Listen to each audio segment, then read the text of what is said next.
Have you ever felt so angry that you could not think clearly? Maybe your heart beat fast, your face felt hot, and your words came out louder and harsher than you wanted. Anger is a normal human emotion. We all feel it. It rises when we believe something is unfair, when we feel hurt, when someone disrespects us, or when things simply do not go as planned. But while anger itself is natural, the way we deal with it decides whether it hurts us or helps us. If we do not manage anger, it can control us. It can damage relationships, harm our health, and push us into actions we later regret. That is why learning how to manage anger before it controls us is so important. Anger has a strong energy.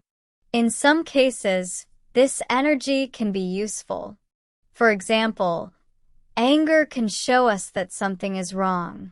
It can give us the courage to speak up, to stand for justice, or to protect ourselves. But anger can also be destructive. When it grows too big, it clouds our mind. It pushes us to say hurtful things, to break trust, or even to become violent. That is why the goal is not to remove anger completely, because that would be impossible.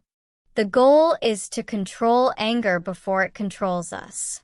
To manage anger, we first need to understand it. Anger usually does not appear from nowhere.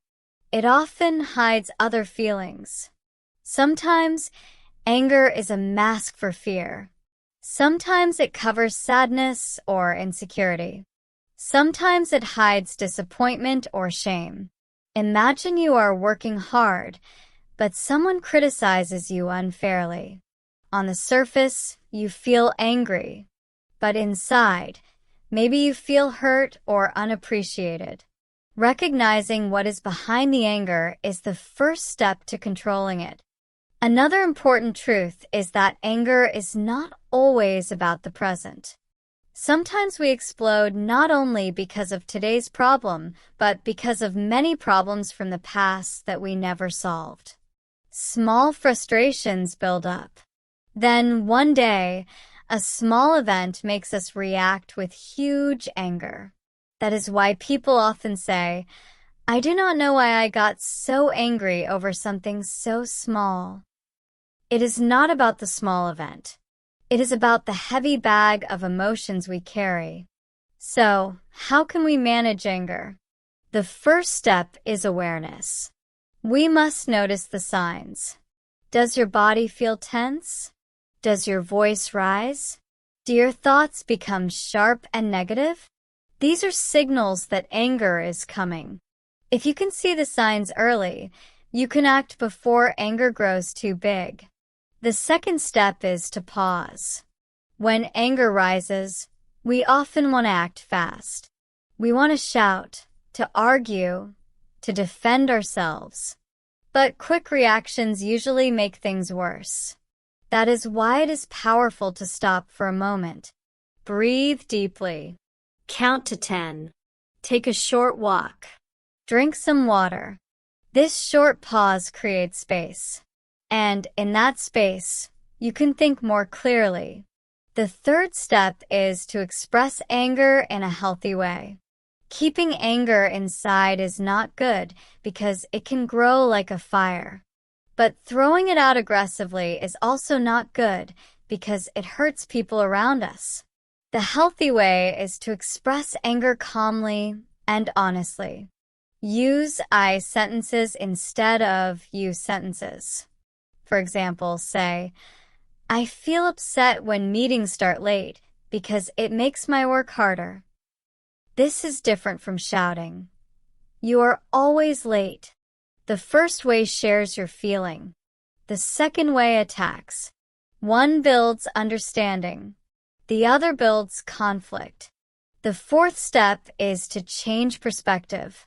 When we are angry, we often focus only on our side. We see ourselves as the victim and the other person as the enemy. But what if we ask, why did this person act this way? Are they stressed? Are they afraid? Are they hurt too? Maybe their action was not against us personally, but a result of their own struggles. This does not excuse bad behavior, but it helps us reduce the fire of anger. It helps us see the bigger picture. The fifth step is to find healthy outlets for anger. Anger is energy, and energy needs release. If we keep it inside, it burns us. If we release it in the wrong way, it burns others. But if we release it in healthy ways, it becomes power. Exercise is a great outlet. Running, boxing, or even just walking fast can move anger out of the body.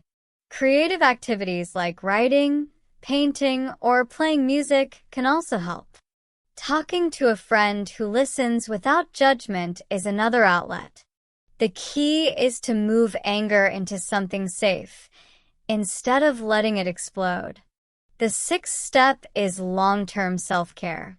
When we are tired, hungry, or stressed, anger grows faster.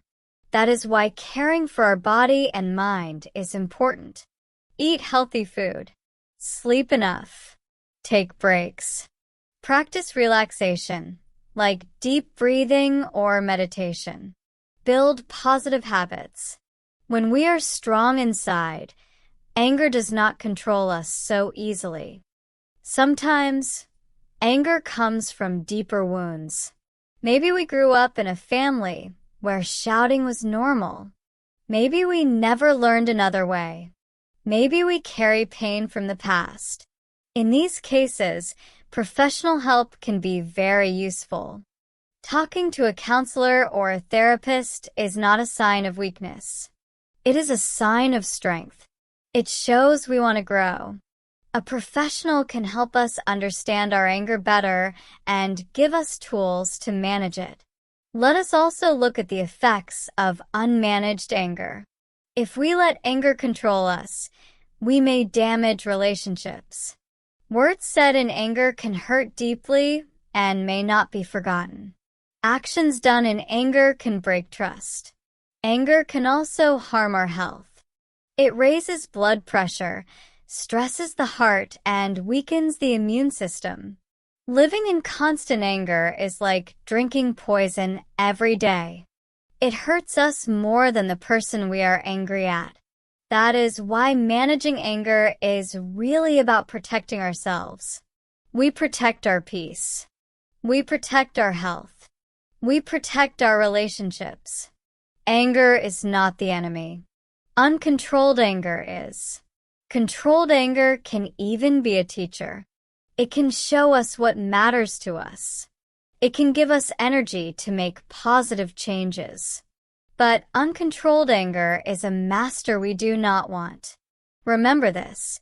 You cannot always control what happens around you, but you can always choose how to respond.